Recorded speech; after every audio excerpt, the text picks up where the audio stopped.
نهايه مباراه النادي الاهلي وانبي 0-0، وانبي كان ممكن يكسب ضربه جزاء عادي. بس الحقيقه مش جاي نلوم المدرب، يعني ايوه المدرب كان التشكيله غلط، التغييرات في وقت مش مناسب، التغييرات غلط، تمام. ده عامه في كل الماتشات، تمام.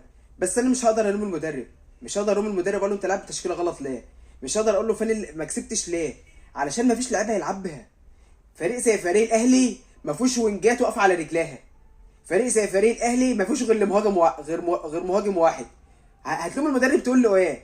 فريق زي فريق الاهلي ممشي لعيبه في نهايه الموسم اللي فات ما ينفعش تمشي، مشى ديانج ومشى احمد عبد القادر وانت ما جبتش مكانهم.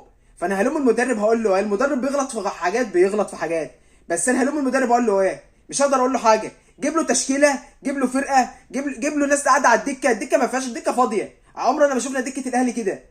هنقول ايه طيب؟ هنقول 3 ماتشات ب3 ست ماتشات